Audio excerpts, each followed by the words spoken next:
Oh my gosh. Okay, sorry. Just took my glasses off and made my hair crazy.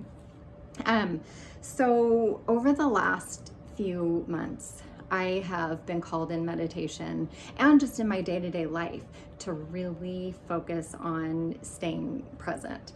And by presence, I'm talking about the full awareness of the now moment. What am I feeling inside? What am I experiencing physically? What am I experiencing emotionally? How's my body feeling? Am I breathing? Am I calm? Am I peaceful within?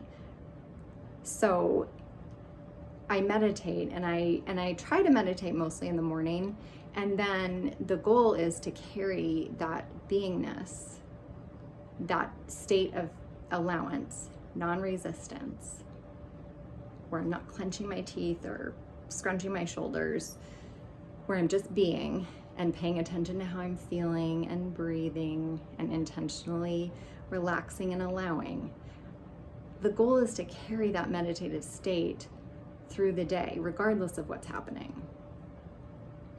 And I say that that's the goal because I wonder, I mean, unless I was a monk or something, or I don't know, one of those spiritual people who just lives off on my own, it's really, it's hard. It is hard. And, the idea that spiritual teachers are online saying or claiming or projecting that they have it all together, or the idea that a spiritual teacher should have it all together, no, I don't buy that.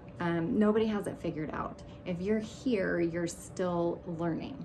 So over the last 4 or 5 months, I've been really called to be present in each now moment.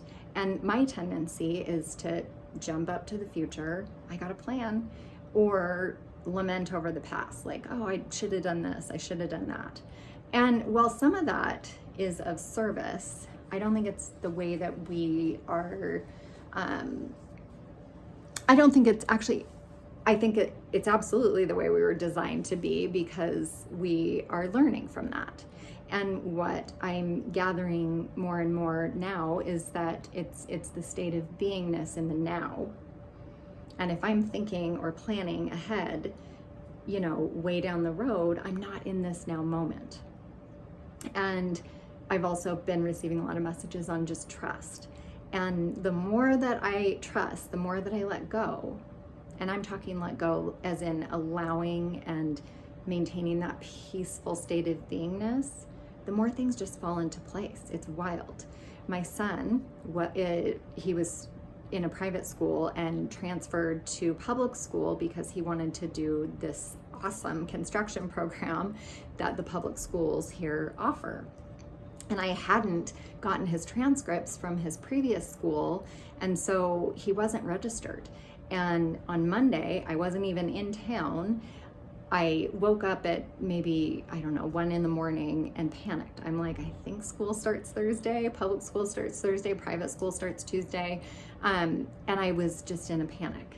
And in hindsight, what I should have done is gotten up and meditated and gotten centered and just practiced faith that it would all turn out. And it did. So the program, the construction program, there's a limited number of spaces. It hasn't in the past been super easy to get into because people are so, there's just not a lot of options for kids who aren't college bound post high school. And I'll just leave it at that. But as it turns out, it all worked out. My son's started school, he started school on time, he started with the schedule, and he was able to participate in the construction program.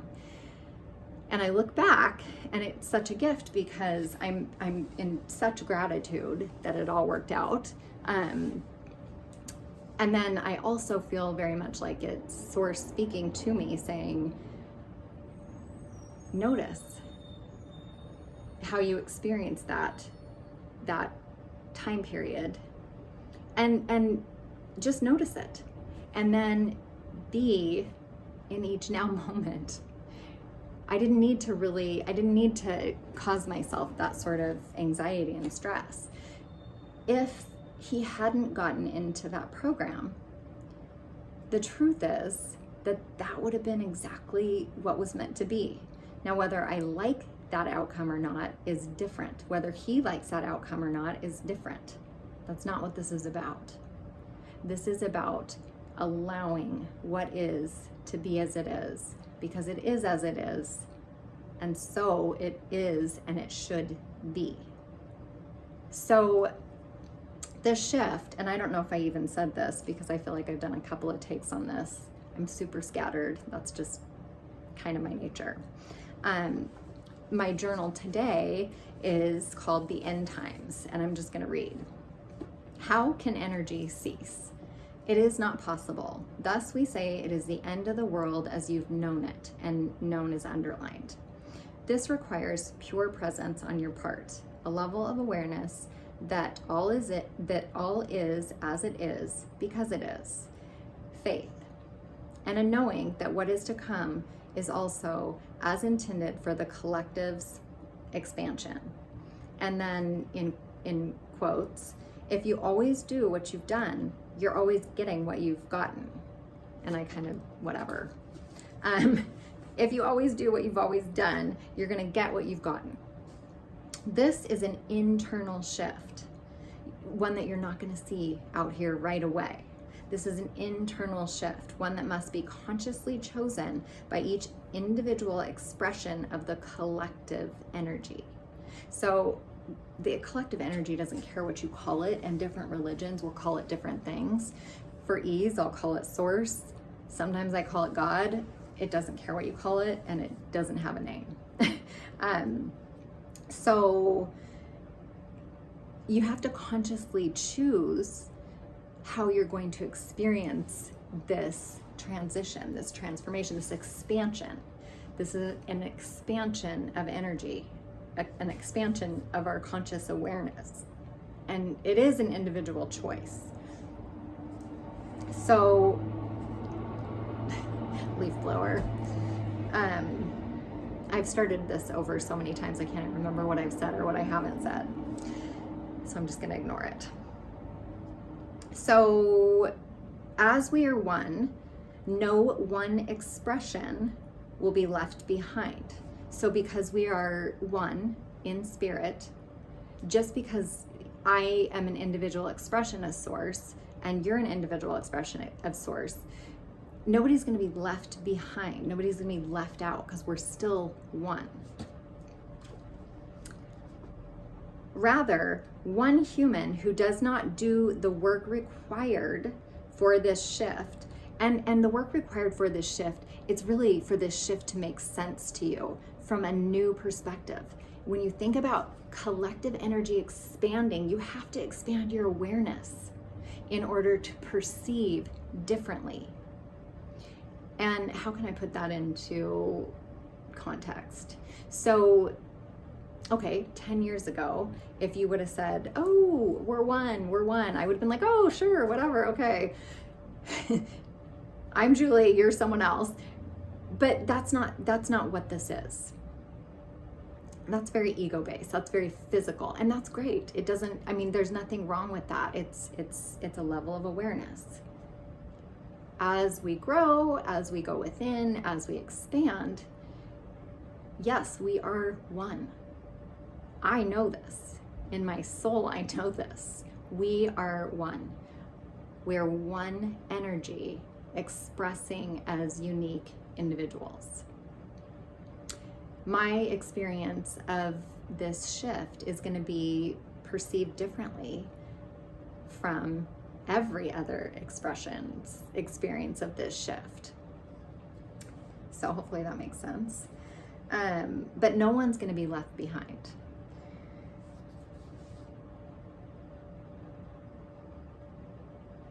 Okay, I can't even read my own writing. As we are one, no one expression will be left behind. Rather, one human who does not do the work required for this shift, meaning expansion.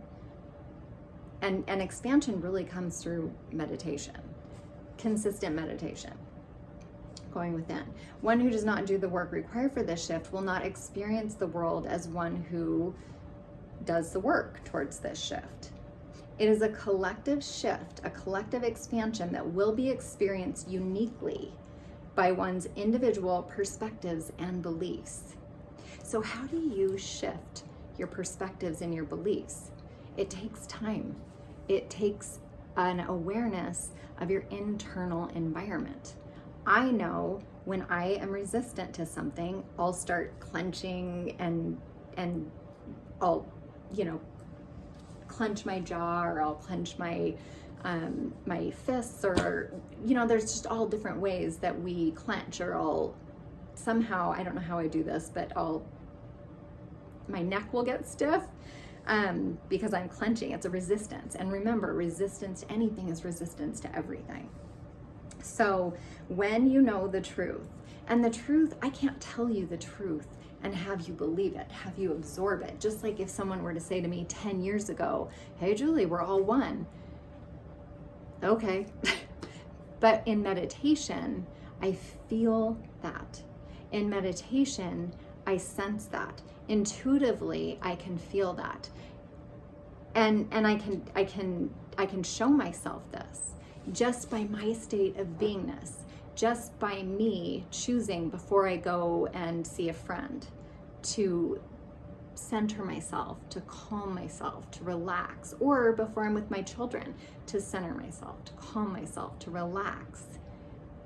They experience that same energy. They can feel it coming from me. They can feel it coming through me. And that's source energy. That is the direction we're going. So the end times, it is the end of the world, but it's only the end of the world as we've known it. We've known it in separation. We've known it in polarity. We've known it as I'm me, and whatever I do has nothing to do with you. We are entirely separate. And that's not true. Every single emotion that comes up for me impacts the entire universe on some level. I am responsible for my feelings. I am responsible for my emotions. I'm responsible.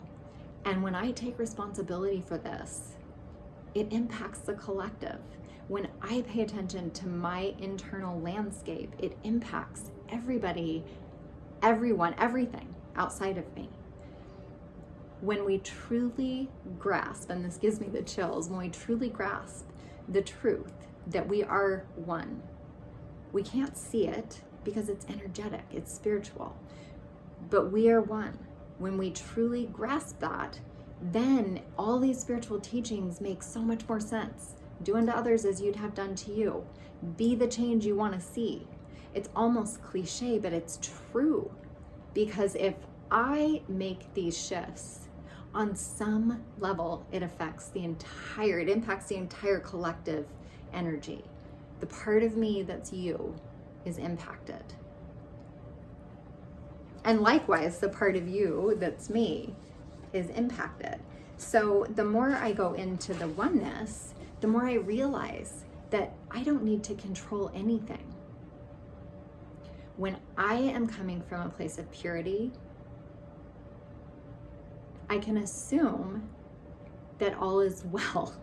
It's not, so if I am you and you are me and we're one, the mirror analogy that you hear teachers talk about makes so much more sense. So if I'm fooling myself, you can't fool yourself. I mean, there's just no hiding from this. And this video is getting way too long, so I'm going to cut it off here. But it is the end of the world as we've known it. It's a necessary expansion. Stagnation is death.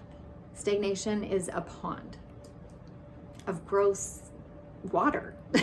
So this expansion is it's a choice. It's a choice. And I think the choice to go within and to work on the internal landscape is one that will just make this perhaps more pleasant. I don't know how else to say it, but it is getting way too long. So I hope that you're still here, and I hope that this was helpful. Thanks.